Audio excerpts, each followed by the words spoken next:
I'm Nicholas Henshall, and this is one of a series of short talks about different aspects of prayer. Here we're talking about the Jesus Prayer. The Jesus Prayer in origin is a very ancient way of prayer, and it's used today by millions of Christians across the world. The practice of the prayer is very simple. You take a phrase like, "Lord Jesus Christ, have mercy on me," and then repeat it slowly and deliberately. You can say it aloud or in your head or in your heart. And over time, the prayer begins to feel somehow part of you, that the prayer is being said in you rather than you saying the prayer. That's what Christian tradition calls prayer of the heart. So here's a simple step-by-step guide to saying this very ancient prayer. First of all, choose a phrase that you're going to use. The classic form of the Jesus Prayer goes like this: "Lord Jesus Christ, Son of God, have mercy upon me." You can almost feel the rhythm there. "Lord Jesus Christ, Son of God, have mercy upon me." But there are lots of possibilities, and simplicity is the key. Some people use a line from the day's Psalms, or a gospel reading, or from a familiar hymn or chorus. Some use a single word like Jesus. That was recommended particularly by people like St. Francis of Assisi. Some use the biblical words of blind Bartimaeus in Mark chapter 10. "Jesus, Son of David, have mercy on me." And especially in the Easter season, some people use the words of Thomas to the risen Jesus in John chapter 20, "My Lord and my God." So you've chosen the phrase, you've rolled it about a bit in your mouth, your mind and your heart. And now the actual practice. First, to find a posture in which you're comfortable but alert. The classic posture for the Jesus Prayer is sitting down on a straight back chair with your back straight, if that's possible. Your hands either upturned on your knees or resting in your lap. I find I fidget if my hands are not occupied. And in many cultures, people use a prayer rope. It's rather like a rosary made out of knotted wool. And I think that's not so much to count the prayers or as a devotional aid as such, but simply to stop us from fidgeting. Good piece of practical advice in prayer. Some say the prayer standing up and others kneeling. The Jesus Prayer also has a very long history as a walking prayer for pilgrims, said in time with your footsteps. Once you're ready, begin to breathe slowly and rhythmically. Become aware of your heartbeat.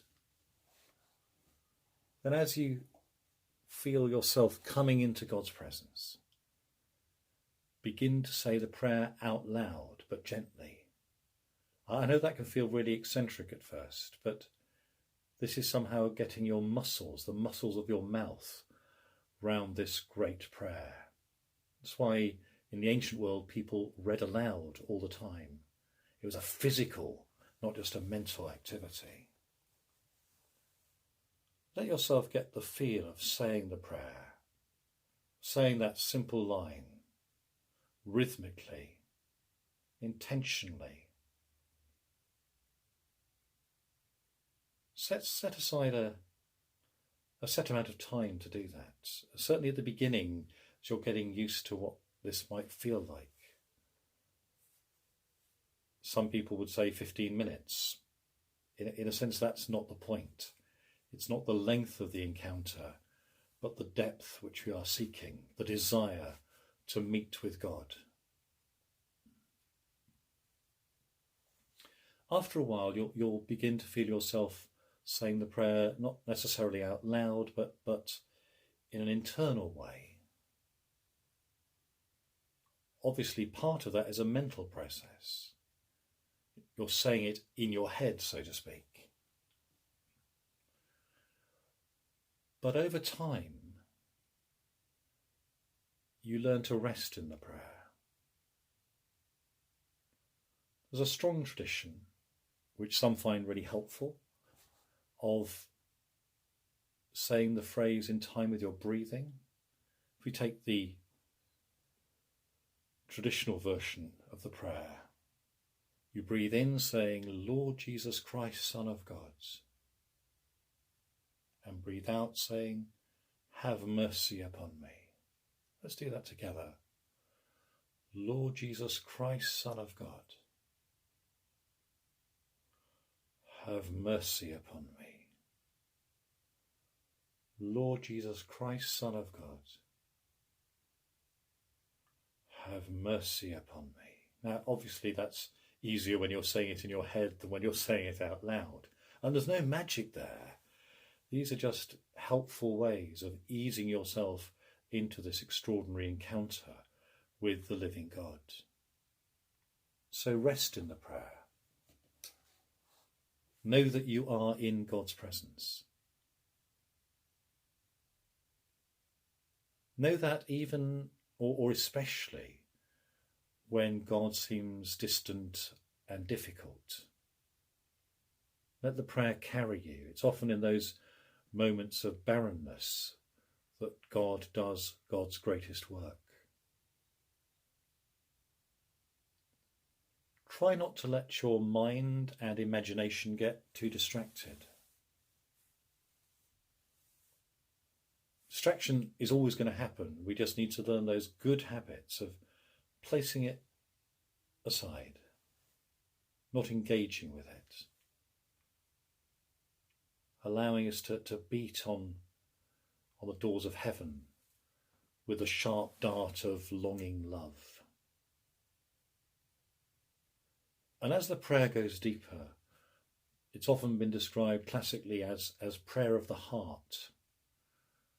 One great writer in the 19th century speaks of standing before God with your mind in your heart. It's a metaphor, of course, but a powerful one about where we feel God's presence, about where we know God to be in our lives. Some who use this way of prayer experience it like a warm darkness. Others experience it as light, but also everything in between. And stick to the time you've decided, even if you get bored or distracted. Even the great Teresa of Avila, one of the great teachers of prayer, used to admit that she shook her hourglass to make the sand go through faster so that her time of prayer would finish sooner. As we know, God gets most of the important work done when we're least aware of it. Also, in using the Jesus prayer, it's a wonderful prayer to use for others, for praying for others.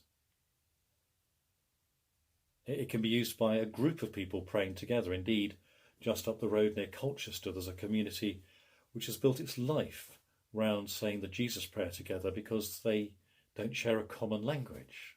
It's rather beautiful. They share this prayer in their own languages. In terms of praying for others, well, you simply change the last word.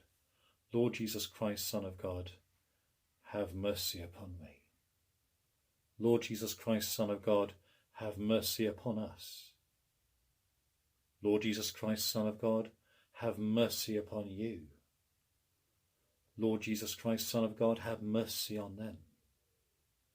Or a situation, a particular context, naming these things before God in the prayer of the heart. It's the experience of many Christians that praying the Jesus prayer can feed a lifelong relationship with God. The whole purpose of prayer, but of this prayer in particular, is to take us deeper and deeper into God's love, revealed to us in Jesus Christ. For some, it's a major part of their praying. For others, It's part of a menu of things that they do in prayer. Whatever it may be for you, my encouragement is to explore this prayer, this simple act of standing before God with your mind in your heart, to give it time and begin to discover its possibilities.